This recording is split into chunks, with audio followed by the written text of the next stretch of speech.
네, 오늘 함께 은혜 받으실 하나님의 말씀은 고린도후서 12장 11절로 13절까지의 말씀입니다. 신약 299쪽에 있는 고린도후서 12장 11절로 13절까지의 말씀 제가 봉독해 올려드리겠습니다.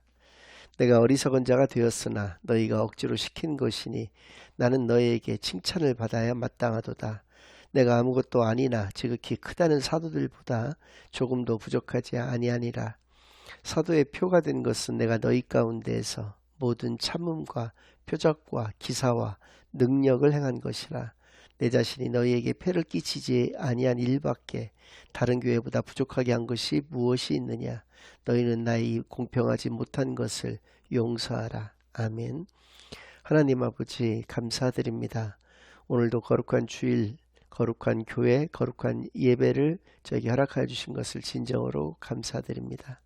지금 이 시간 저희들이 지난 한 주일간 지었던 모든 죄악을 예수 그리스도의 십자가 아래 다 내려놓고 오직 저희들의 온 영과 진리를 다하여 하나님께만 드려지는 예배를 통하여 하나님께서만 영광 받으시는 은혜의 시간으로 이 시간을 인도하여 주시옵소서. 모든 것을 감사드리오며 예수 그리스도의 이름으로 기도드리옵나이다. 아멘. 네, 오늘은 좋은 목자란 그 첫 번째 시간으로 오늘 본문 말씀을 중심으로 하나님의 말씀을 증가하겠습니다. 이번 주일과 다음 주일 두 주간에 걸쳐서 고린도 후서 오늘 본문 말씀을 중심으로 좋은 목자의 세 가지 조건에 대해서 여러분들과 함께 깊이 있게 상고해보는 그런 귀한 은혜의 시간을 갖겠습니다. 처음에는 고민을 좀 했습니다. 좋은 목자라고 해야 할지, 좋은 목회자라고 해야 할지, 좋은 성도라고 해야 될지에 대해서 고민을 좀 하다가 성경적 의미, 말씀의 의미에는 좋은 목자라고 하는 것이 가장 잘 부합되어지는 것 같아서 최종적으로 좋은 목자란이라는 제목으로 선정을 하게 되었고요.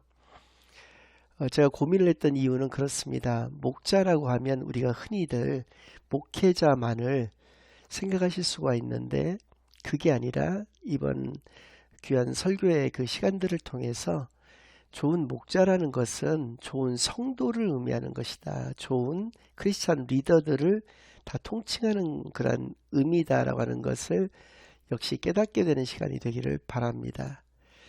그래서 이번 주일에는 아마도 그 고린도 후서의 배경을 이루고 있는 그런 말씀들, 또 본문 3계절에 대한 강해의 말씀 중심으로 말씀을 증거를 하게 될 것 같고요. 다음 주일에는 말씀드렸던 좋은 목자의 세 가지 조건에 대해서 여러분들과 함께 은혜를 좀 나누게 될 텐데요. 상대적으로 이번 주일 설교가 다음 주일 설교에 비해서 덜 중요하다고 생각하실 수가 있는데 그것은 또 전혀 그렇지 않습니다. 왜냐하면 다음 주일의 설교를 우리가 잘 이해하기 위해서는 이번 주일의 말씀이 바탕이 되어야 되기 때문에 그렇습니다. 모쪼록 이번 주일과 다음 주일 2주간에 걸쳐서 깊이 있게 경청하시는 귀한 은혜의 시간들만이 되기를 바랍니다.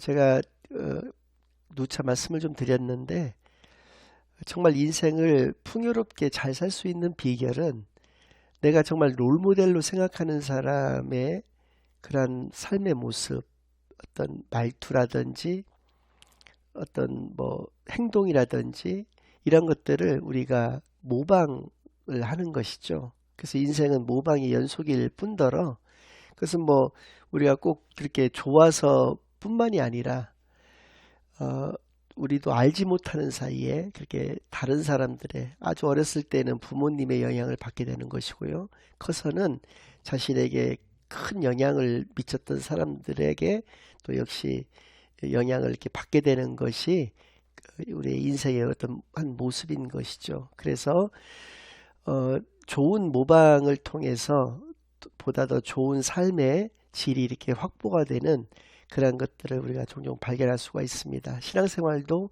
마찬가지이죠. 역시 모방의 연속일 뿐더러 좋은 롤모델을 우리가 선정을 해서 그 롤모델의 어떤 그 행동이라든지 뭐 말투라든지 그들의 믿음이라든지 이런 것들을 우리가 본받게 된다면 그것만큼 더 좋은 신앙생활의 모습은 없다는 것이죠. 그런 차원에서 사도 바울께서도 고린도 전서에서 두 차례에 걸쳐서 너희는 나를 본받는 자가 되라 라고 그렇게 권면을 우리에게 하고 계십니다. 4장에서도 그렇고 계시고 11장 1절 말씀을 통해서 이렇게 말씀해 주고 계시는데요. 내가 그리스도를 본받는 자가 된 것 같이 너희는 나를 본받는 자가 되라 이렇게 말씀해 주고 계십니다. 이것을 제가 3단 논법으로 좀 말씀을 드리면 이렇게 이야기를 할 수가 있습니다. 우리는 풍요로운 삶을 위해서는 좋은 롤모델을 선정해서 좋은 그런 모방을 해야 되는 존재라는 것이죠. 근데 바울은 자신을 본받는 자가 되라고 말씀을 하고 계시는데 그 이유는 자신이 예수 그리스도를 본받는 자이기 때문이다 라고 하는 것입니다. 그래서 우리는 예수 그리스도를 본받는 자가 되어야 한다.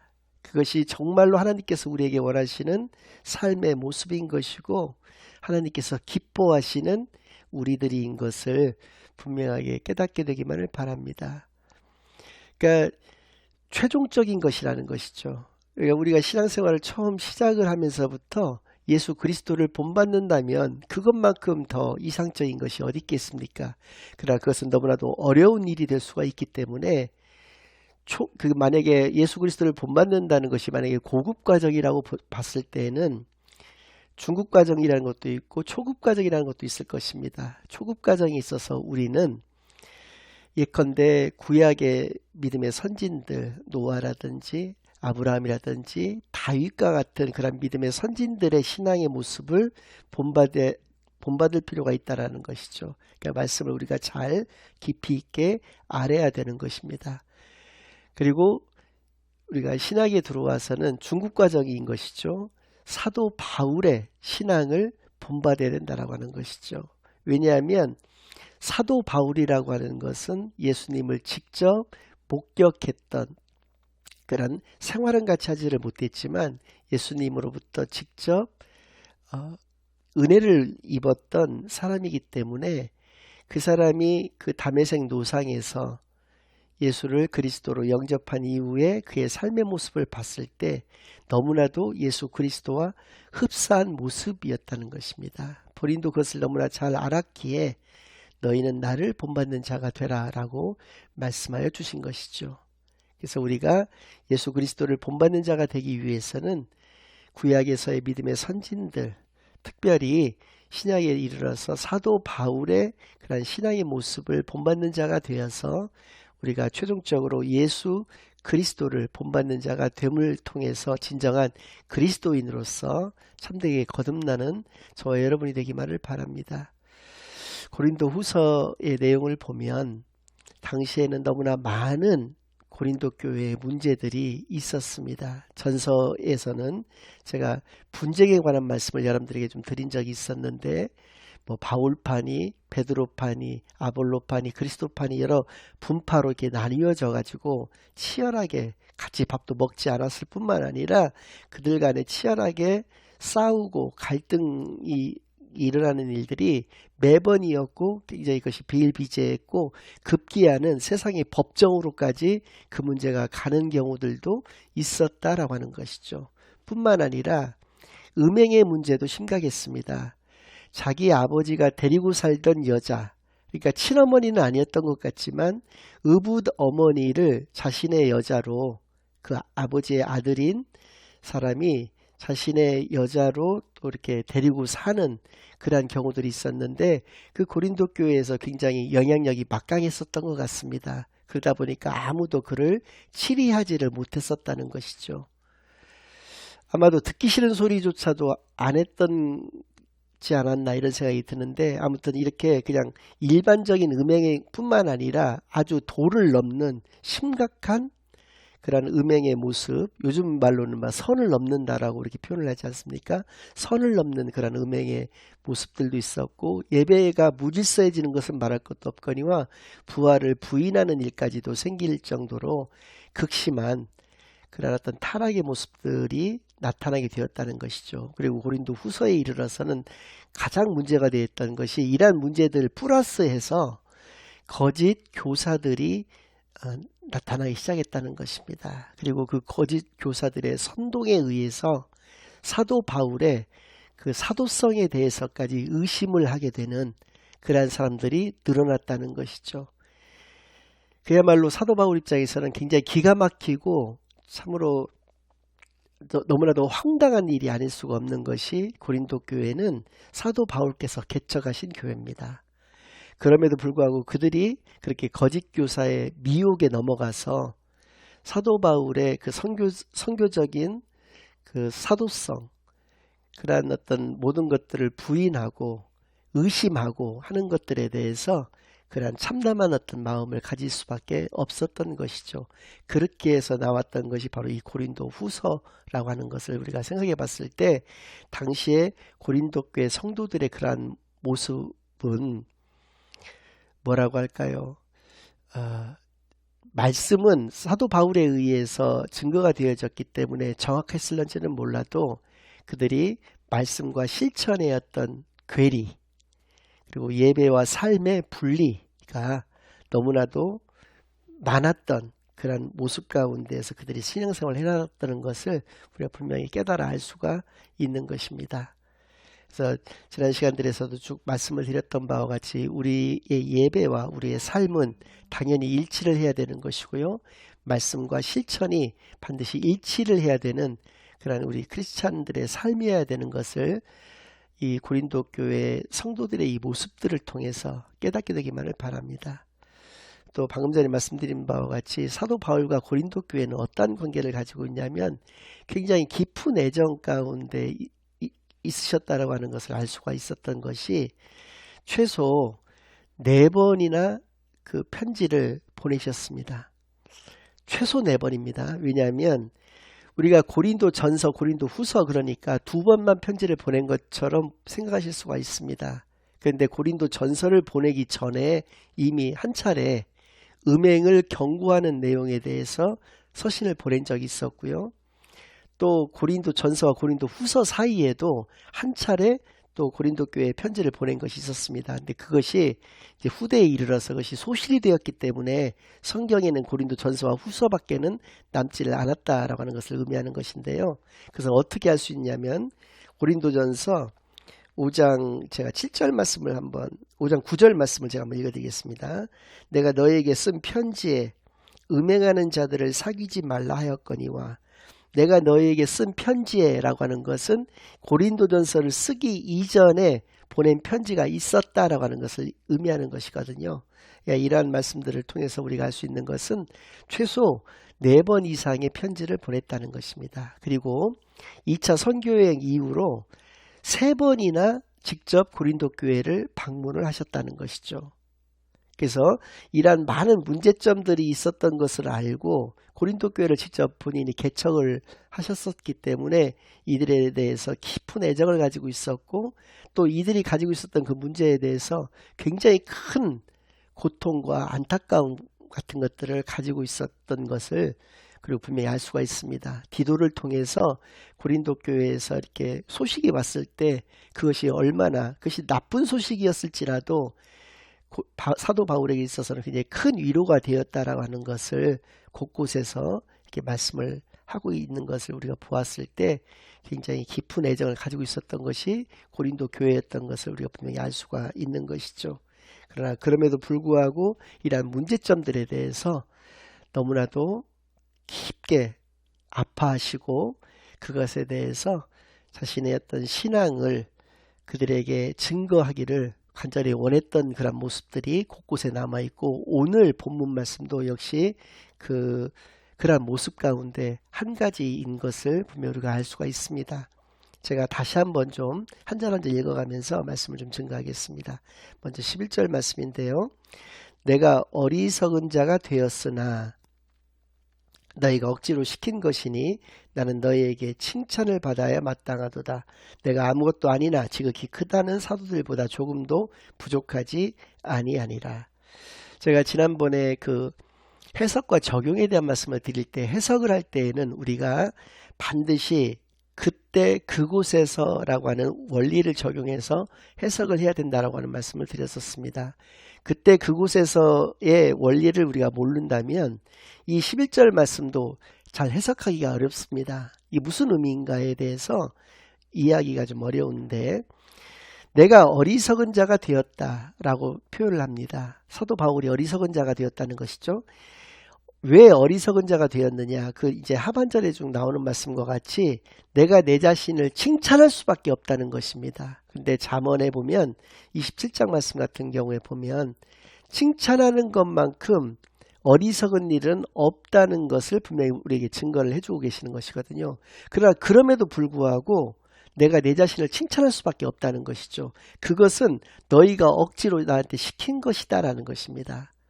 고린도 교회 성도들이 나를 시켜서 내가 너희들에게 내 자신을 칭찬할 수밖에 없게 되어버렸다라고 하는 것을 고백하는 것이죠. 이 말씀이 가지고 있는 의미는 무엇입니까?